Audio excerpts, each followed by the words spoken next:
Selling your home in Wilmington, North Carolina can be a seamless, smooth transaction if you have the right team in place. Today, I'm going to share the game plan you need in 7 tips to sell your home this year in Wilmington, North Carolina. These insights are going to revolutionize the way that you look at the home selling process. From accurately pricing your home to mastering home staging. These are the tools that successful sellers use to master the market every time. We'll also explore the power of professional photography and nuances of preparing for an open house. Plus, as a bonus, I'll give you a tip that can significantly help you with your selling experience. Get ready to gain powerful strategies that are going to change your selling game plan. What's up? I'm Brad Moody, your trusted real estate coach right here in Wilmington, North Carolina. With years of experience dealing with real estate in this market, I've developed a deep understanding and passion for the things that make our city unique. My passion lies with helping homeowners just like you with the knowledge, strategies, and game plans they need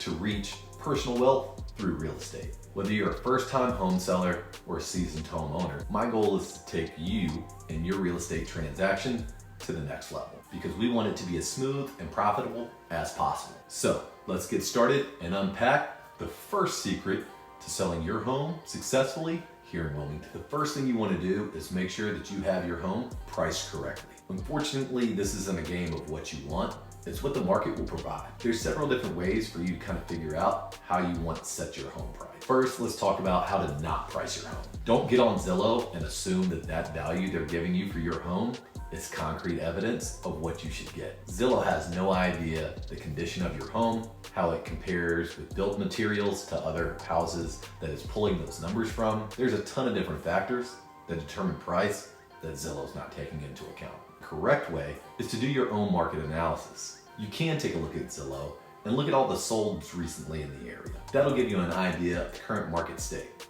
but you don't want to look at things that are too old or too far away. You want these houses to be as close to yours as you can possibly get. Now that can be a little bit tricky because you may not know the values.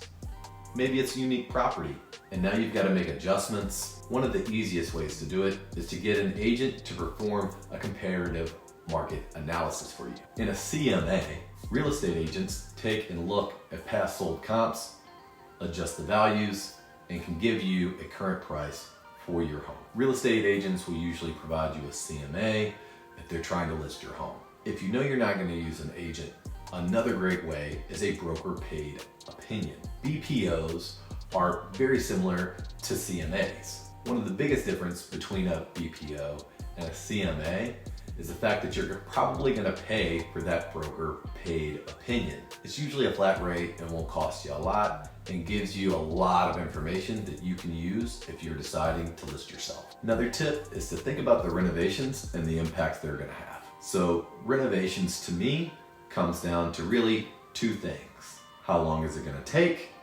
And are you going to get an ROI on that? ROI stands for return on investment. So if you watched my first introductory video, you know that I made some renovations that provided me with a nice return on investment. I had carpet throughout my home, it was over $500,000 house, and people weren't looking for carpet inside of a product like that. So for $7,500, we ripped out all of the carpet, we put in new hardwoods, and we actually got $10,000 more for our house after doing those renovations. Those are the type of renovations that you want to take a look at whenever you're getting ready. Other things that you may want to look at that'll help you with your ROI are doing things in the kitchen, in the bathroom, especially if there's a master ensuite, touch up paint or completely repainting bright rooms, changing out fixtures, or increasing the curb appeal by doing some stuff with your landscaping. All of these can have a great impact on the ROI that you get from the money that you're putting in. So the real balance on this one is, do you want to take the time and the money to put into the product?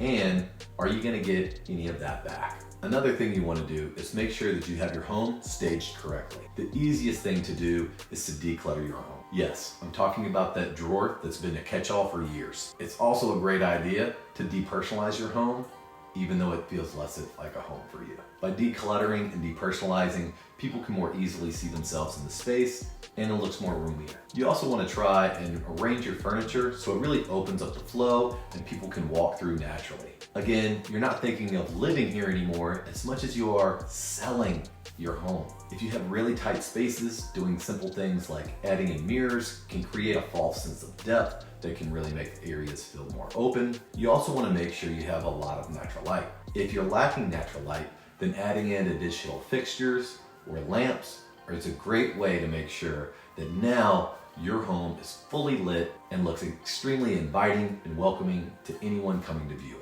If you're picking up some helpful tips here, do me a favor and hit that like button. It'll help other people just like you find this video and get that same value too. Your photos are represented across the world of your property. It doesn't matter how good the marketing material looks. If there's a poor picture of your property associated with it, or it's grainy, people aren't interested. Really make sure that you've got everything that you need as far as your photos whenever marketing your home. Outside of the photos, depending on your price point, you may also be wanting video as well. Don't be scared to spend $1,500 to $2,000 for high quality videos, virtual tours, and photos. Especially with drone footage, if you're at a price point above $600,000, all of that is a no-brainer. People are expecting to be wowed whenever they're out home shopping.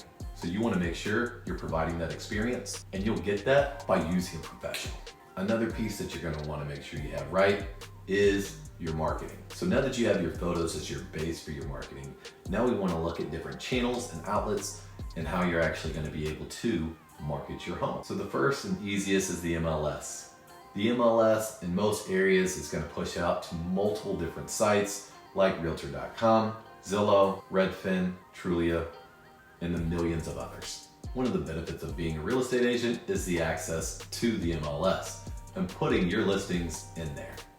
So if you're listing with an agent, it'll automatically go there. If you're looking at this video because you're thinking about not using an agent, you can also, just like with a broker paid option, pay an agent to put your home in the MLS for you. That just means that they're gonna put it in there, they're not gonna answer the phones, they're not doing any negotiations, they're not doing anything else for you.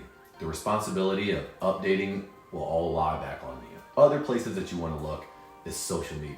Facebook, YouTube, Instagram. You want everybody to know that your home is for sale. Remember, you don't want this to be a secret that you're selling your home.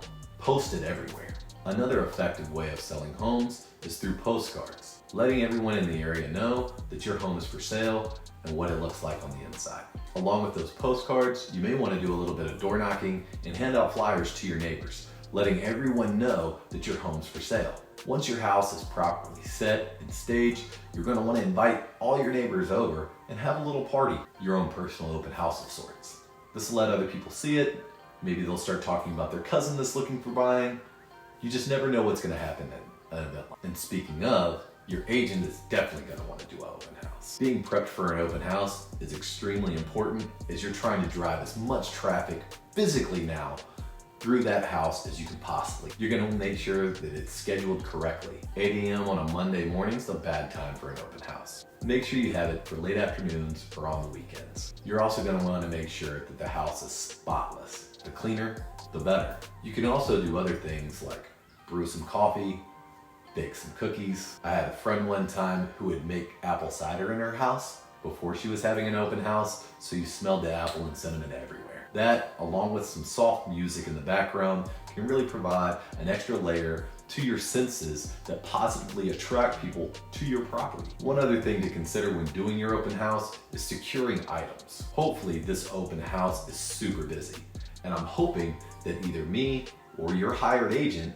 is too busy guiding one person around to be with the other 3 that are walking around your home. Now that does mean these people are able to do basically what they want. I've never had an issue at an open house, but part of it is making sure that your personal items and valuables are secure before anything ever can happen to them. Another one that people don't think about is making sure that you're ready for inspections and appraisals. These are huge pieces of the selling process. Most of the time, sellers are sitting back waiting on these things to happen to them. Instead, I recommend taking a proactive approach. I personally work with an inspector that comes by for a discounted rate.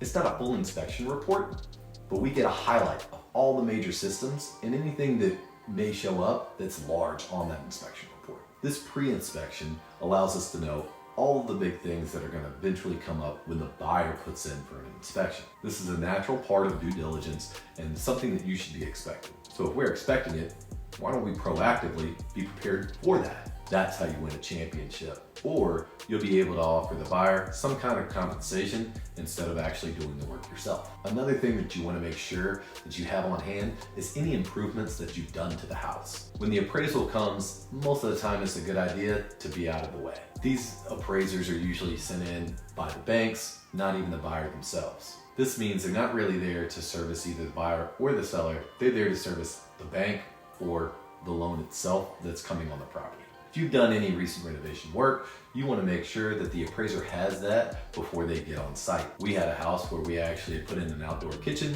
and like I said, we had updated the floor. I gave all that paperwork to the appraiser when they came to appraise the home. Neither one of these things is going to guarantee you a smooth time with the inspector or with the appraisal process, but it does make you a little bit more proactive and allows you the opportunity to get the top dollar for your place. So my last little bonus tip for you is choosing the right agent. Whether it's me or somebody else, because you're in another area, you need to make sure that you have vetted your agent appropriately. You need to ask them to cover all these topics that we just covered here in this video. That's a great starting point to see where your agent is at. Are they going to take their pictures with their phones? Did they bring you a CMA proactively? What outlets are they going to use to help you market your home? If they can't answer these simple questions, you shouldn't pay them a commission for any work. Also, don't forget, commissions are negotiable. If I'm not willing to put any money into marketing your home, you probably shouldn't be paying me a full service commission rate. To cover those quickly, things that I do is always make sure I show up with a CMA, thoroughly review the house and any type of ROI I think that you could get from doing some renovations, provide you with a detailed list of staging tips specifically built for your home, purchase on your behalf high quality professional photo, video, and drone footage that's going to make you stand out in the market, put you across all platforms, including the MLS, Facebook, YouTube, Instagram. We're also going to send out mailers, flyers. I also go door to door to make sure everyone knows in your neighborhood that your home's for sale. And of course, we host mega open houses. We advertise these open houses. We bring flags, banners, signage. We make sure that our open houses are ones that everyone knows that your house is open and ready to sell. I also have a preferred inspector that can make sure that you get that pre-inspection so you don't have any questions about what's going to happen during the due diligence period. Remember, selling your home is a significant transaction. Being well prepared is going to have a giant impact on your own personal wealth creation. If you're looking for personalized advice or you need assistance in selling your home, no matter the market, don't hesitate to reach out. I'm here to help you through every step of the process. We'll leverage my experience and knowledge from years of being in this market. Feel free to contact me. My information is in the video description below. If you haven't already, make sure you subscribe. Turn those notifications on. This will make sure you end up with all of the real estate tips and area insights every week. I can't tell you how much your support means to me. Thank you so much for watching. I'm Brad Moody, your local real estate coach, wishing you boundless success in your real estate journey. Stay safe and happy selling.